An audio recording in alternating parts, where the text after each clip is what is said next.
शांति। आज 27 मई 2024 की बाबा की साकार मुरली है। मुरली के महावाक्य हैं, मीठे बच्चे याद में रहकर भोजन बनाओ तो खाने वाले का हृदय शुद्ध हो जाएगा। तुम ब्राह्मणों का भोजन बहुत ही शुद्ध होना चाहिए। प्रश्न है, सतयुग में तुम्हारे दर पर कभी भी काल नहीं आता है, क्यों? उत्तर है, क्योंकि संगम पर तुम बच्चों ने बाप द्वारा जीते जी मरना सीखा है। जो अभी जीते जी मरते हैं उनके दर पर कभी काल नहीं आ सकता है। तुम यहाँ आए हो मरना सीखने। सतयुग है अमरलोक, वहाँ काल किसी को खाता नहीं। रावण राज्य है मृत्यु लोक, इसलिए यहाँ सभी की अकाली मृत्यु होती रहती है। ओम शांति। मीठे मीठे बच्चे प्रदर्शनी देख कर आते हैं तो बुद्धि में वही याद रहने चाहिए। हम कैसे शूद्र थे, अब ब्राह्मण बने हैं, फिर देवता, सूर्यवंशी, चंद्रवंशी बनेंगे। यह संगम युगी मॉडल प्रदर्शनी में रखना है। कलयुग और सतयुग के बीच में अब यह है संगम युग, तो संगम युगी मॉडल बीच में हो। उसमें 15-20 सफ़ेद पोश वाले बिठाना चाहिए तपस्या में। जैसे सूर्यवंशी दिखाते हैं तो चंद्रवंशी भी दिखाना पड़े। ऐसा बनाना है जो मनुष्य समझ जाए कि यही तपस्या कर ऐसा बनते हैं। जैसे तुम्हारे शुरू के चित्र भी हैं साधारण तपस्या के और भविष्य राजाई पद के, वैसे यह भी बनाना पड़े तो तुम समझा सकेंगे यह वह बनते हैं। दिखलाना भी एक्यूरेट है। हम ब्रह्मा कुमार कुमारियाँ राजयोग सीख कर यह बनते हैं तो संगम युग भी ज़रूर दिखाना पड़े। तुम बच्चे देख कर आते हो तो सारा दिन यह नॉलेज बुद्धि में रहनी चाहिए, तब ही ज्ञान सागर के बच्चे तुम मास्टर ज्ञान सागर कहला सकते हो। अगर ज्ञान ही बुद्धि में न रहे तो ज्ञान सागर थोड़े ही कहेंगे। सारा दिन बुद्धि इसमें ही लगी रहे तो फिर बंधन भी टूटते जाए। हम अभी ब्राह्मण हैं, फिर देवता बनते हैं। अगर अच्छी रीति पुरुषार्थ नहीं करेंगे तो क्षत्रिय कुल में चले जाएंगे, बैकुंठ देख भी नहीं सकेंगे। मुख्य तो है ही बैकुंठ, वंडर ऑफ वर्ल्ड सतयुग को कहा जाता है। इसलिए पुरुषार्थ करना है। तुम्हारे दोनों चित्र होने चाहिए, वह रंगीन ड्रेस व गहनों आदि से सजाया हुआ और वह तपस्या का, तो वह समझेंगे यही सूक्ष्म वतन में बैठे हैं। ड्रेस तो बदल सकते हैं, फीचर्स तो बदल नहीं सकेंगे।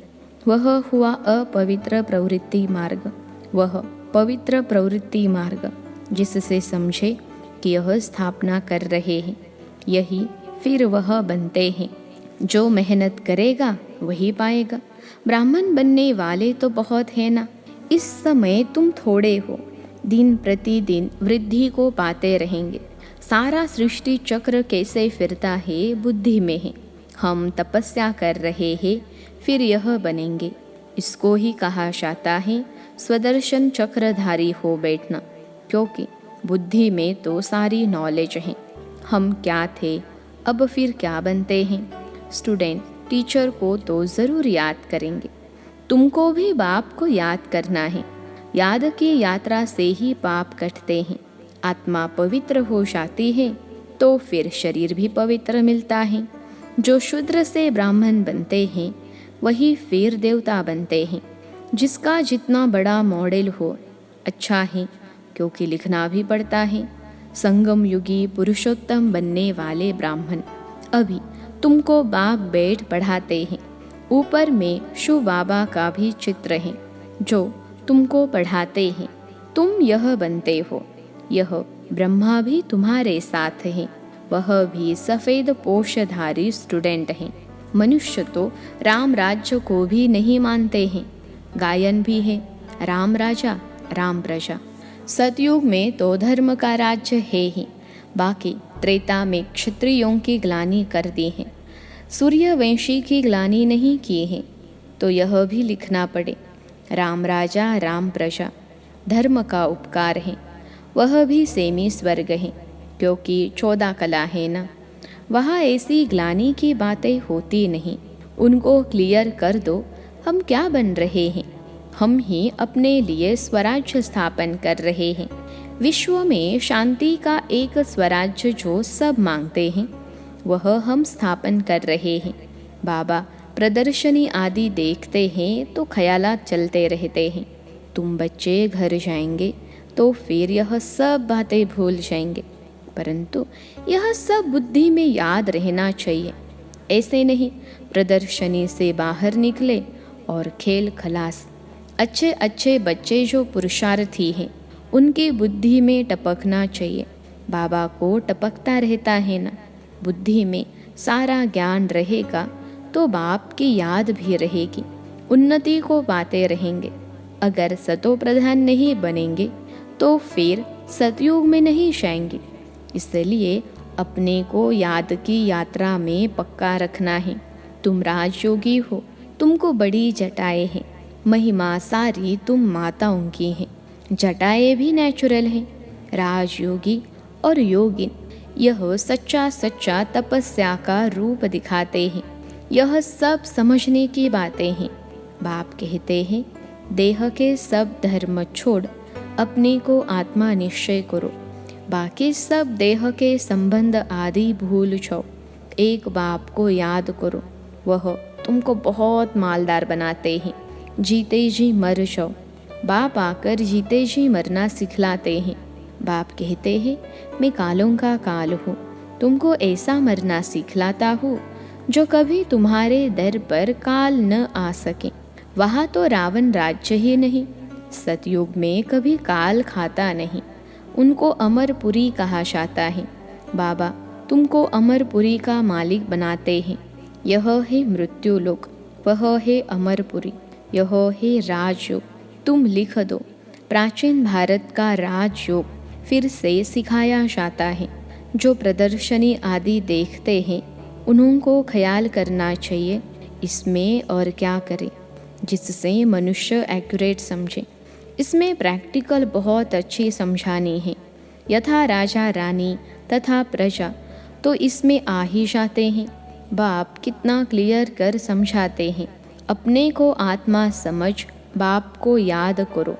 मूल जोर रखना चाहिए इस पर। विश्व में पवित्रता, सुख, शांति कैसे स्थापन हो रही है, आकर समझो। तुम अपने लिए ही करते हो। जितनी मेहनत करते हो उतना पद मिलता है, वह भी नंबरवार। यह भी दिखाओ नंबरवार कैसे कैसे बनते हैं। प्रजा भी दिखाओ तो साहूकार प्रजा, सेकंड ग्रेड, थर्ड ग्रेड प्रजा भी दिखाओ। ऐसा एक्यूरेट बनाओ जो अच्छी रीति समझा सको। मेहनत तो करनी ही है, समय बाकी थोड़ा है। ज्ञान है ही तुम्हारे लिए। तुम प्रदर्शनी में ऐसा समझाओ जो मनुष्य समझे। हमको एक बाप को ही याद करना है, तब ही हम यह बन सकेंगे, नहीं तो फिर भक्ति मार्ग में आ जाएंगे। तुम महारथी बच्चे हो तो तुम्हारी बुद्धि चलती है। मेल्स भी अच्छे अच्छे हैं। नंबर 1 तो है जगदीश, जो मैगजीन बनाते हैं। ब्रिज मोहन को भी लिखने का अच्छा शौक है। शायद तीसरा भी कोई निकल आए। हर एक बात तुम क्लियर करते जाएंगे दिन प्रतिदिन। बाप ज्ञान का सागर है। उस परम आत्मा में ज्ञान तो भरा हुआ है ना। जैसे गीत सुनते हो, सारा रिकॉर्ड भरा हुआ है। यह भी ऐसे है। बाप के पास जो माल है वह मिलता रहेगा ड्रामा अनुसार। यह बच्चों की बुद्धि में चलना चाहिए।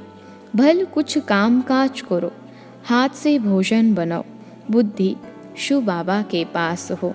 ब्रह्मा भोजन भी पवित्र चाहिए। ब्रह्मा भोजन सो ब्राह्मणों का भोजन। ब्राह्मण जितना योग में रह बनाते हैं, उतने उस भोजन में ताकत आती है। गायन है कि देवताएं भी ब्रह्मा भोजन की बहुत महिमा करते हैं, जिससे हृदय शुद्ध होता है। तो ब्राह्मण भी ऐसे होने चाहिए। अभी नहीं है। अभी अगर ऐसे बन जाए तो तुम्हारी बहुत वृद्धि हो जाए, परंतु ड्रामा अनुसार धीरे धीरे वृद्धि को पाना है। ऐसा भी ब्राह्मण निकलेगा जो कहेगा हम बाबा की याद में रहे भोजन बनाते हैं। बाबा चैलेंज देते हैं ना, ऐसा ब्राह्मण हो जो योग में रहे भोजन बनाए। भोजन पवित्र होना चाहिए। भोजन पर बहुत मदार है। बाहर में बच्चों को नहीं मिलता है, इसलिए यहाँ आते हैं। बच्चे तो भोजन से भी रिफ्रेश होते हैं। योग वाले फिर ज्ञानी भी होते हैं, इसलिए उन्हों को सर्विस पर भी भेज देते हैं। बहुत हो जाएंगे तो फिर यहाँ भी ऐसे ब्राह्मणों को रख देंगे। नहीं तो महारथियों में से भोजन पर भी होने चाहिए, जो योग युक्त खाना बने। देवताएं भी समझते हैं हम भी ब्रह्मा भोजन खाकर देवता बने हैं, तो रुचि से तुम्हारे साथ मिलने के लिए आते हैं। कैसे तुमसे मिलते हैं, यह भी ड्रामा में युक्ति है। सूक्ष्म वतन में वह और यह मिलते हैं, यह भी वंडरफुल साक्षात्कार है। वंडरफुल नॉलेज है ना, तो साक्षात्कार भी वंडरफुल है अर्थ सहित। भक्ति मार्ग में साक्षात्कार तो बहुत मेहनत से होते हैं। नौधा भक्ति करते हैं सिर्फ दीदार के लिए। समझते हैं दीदार होगा तो हम मुक्त हो जाएंगे। उनको यह थोड़े ही पता है कि यह इस पढ़ाई से ऐसे बने हैं। यह सूर्यवंशी चंद्रवंशी इस पढ़ाई से बने हैं। बाकी जो इतने अनेक चित्र बनाए हैं, ऐसे तो कुछ भी है नहीं। यह सब भक्ति मार्ग का विस्तार है। बड़ी भारी कारोबार है। अब ज्ञान और भक्ति का राज तुम समझ सकते हो। यह बाप ही बैठ समझाते हैं। वह है स्पिरिचुअल फादर, वही ज्ञान का सागर है। कल्प कल्प पुरानी दुनिया को नई दुनिया बनाना, राजयोग सिखाना बाप का ही काम है। परंतु सिर्फ गीता में नाम बदली कर दिया है। बाप समझाते हैं यह भी कल्प कल्प का खेल है। हम घर से यहाँ आते हैं पहाड़ बचाने। झाड़ की तरफ भी बुद्धि चलनी चाहिए। कैसे किसको समझाया जाए। हमको कहते हैं क्या हम स्वर्ग में नहीं आएंगे। बोलो, तुम्हारा धर्म स्थापक तो स्वर्ग में आता ही नहीं।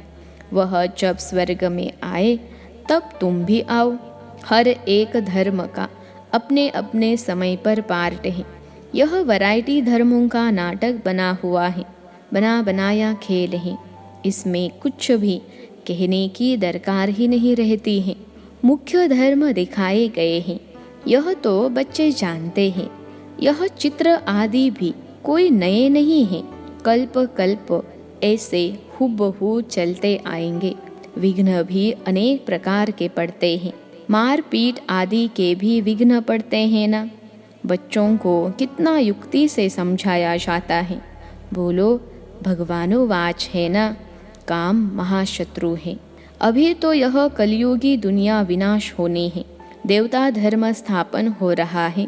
इसलिए बाप कहते हैं बच्चे तुम पवित्र बनो, काम को जीतो। इस पर ही झगड़ा होता है। तुम बड़ों बड़ों को समझाते हो। गवर्नर का नाम सुन सब चले आएंगे, इसलिए युक्ति रची जाती है। हो सकता है उनमें से कोई अच्छी रीति समझ है। बड़ों का नाम सुन ढेर आ जाएंगे। हो सकता है कोई बड़ा भी आ जाए, है तो बहुत मुश्किल। बाबा कितना लिखते हैं, बच्चे जिससे उद्घाटन कराओ उनको पहले समझाओ ज़रूर कि ऐसे मनुष्य से देवता बन सकते हो। विश्व में शांति हो सकती है। स्वर्ग में ही विश्व में शांति और सुख था। ऐसे ऐसे भाषण करो और अखबार में पढ़े तो फिर तुम्हारे पास इतने ढेर आने लग जाएंगे जो तुमको नींद भी करने नहीं देंगे। नींद फिटानी पड़े। सर्विस से योग से बल भी आता है, क्योंकि तुम्हारी कमाई होती है। कमाई करने वाले को कभी उबासी नहीं आती है, झुटका नहीं आएगा। कमाई से पेट भर गया फिर नींद नहीं आती। जैसे रेगुलर हो जाते हैं। तुम भी बहुत भारी कमाई करते हो। उबासी देवाला निकालने वाले खाते हैं। जो अच्छी रीति समझते हैं, याद में रहते हैं, उनको उबासी नहीं आएगी। अगर मित्र संबंधी आदि याद आते हैं तो उबासी आते रहेगी। यह निशानियाँ हैं। स्वर्ग में तुमको उबासी आदि कभी आएगी ही नहीं। बाप का वर्षा पा लिया तो वहाँ सोना, उठना, बैठना कायदेशीर चलता है। एक्यूरेट, आत्मा लीवर बन जाती हैं। अभी सिलेंडर बनी है, उनको लीवर बनाना है। लीवर सरेंडर, यह घड़ियों के नाम हैं। ऐसा कोई बना सकते हैं? कोई नहीं बना सकते हैं। अच्छा, मीठे मीठे सिखिलते बच्चों प्रति माता पिता बाप दादा का याद प्यार और गुड मॉर्निंग। रूहानी बाप की रूहानी बच्चों को नमस्ते। हम रूहानी बच्चों की सिखिलते रूहानी माता पिता बाप दादा को याद प्यार, गुड मॉर्निंग और नमस्ते बाबा नमस्ते। धारणा के लिए मुख्य सार, पहली पॉइंट है बंधन मुक्त बनने व अपनी उन्नति करने के लिए बुद्धि ज्ञान से सदा भरपूर रखनी है। मास्टर ज्ञान सागर बन स्वदर्शन चक्रधारी होकर याद में बैठना है। दूसरी पॉइंट है नींद को जीतने वाला बन याद और सेवा का बल जमा करना है। कमाई में कभी सुस्ती नहीं करनी है, झुटका नहीं खाना है। आज का वरदान है विश्व में ईश्वरीय परिवार के स्नेह का बीज बोने वाले विश्व सेवाधारी भव। विश्व में ईश्वरीय परिवार के स्नेह का बीज बोने वाले विश्व सेवाधारी भव। विश्लेषण है आप विश्व सेवाधारी बच्चे विश्व में ईश्वरीय परिवार के स्नेह का बीज बो रहे हो। चाहे कोई नास्तिक हो या आस्तिक, सबको अलौकिक व ईश्वरीय स्नेह की, निस्वार्थ स्नेह की अनुभूति कराना ही बीज बोना है। यह बीज सहयोगी बनने का वृक्ष स्वतः ही पैदा करता है और समय पर सहज योगी बनने का फल दिखाई देता है। सिर्फ कोई फल जल्दी निकलता है और कोई फल समय पर निकलता है। आज का स्लोगन है भाग्य विधाता बाप को जानना, पहचानना और उनके डायरेक्ट बच्चे बन जाना, यह सबसे बड़ा भाग्य है। भाग्य विधाता बाप को जानना, पहचानना और उनके डायरेक्ट बच्चे बन जाना, यह सबसे बड़ा भाग्य है। अच्छा, ओम शांति।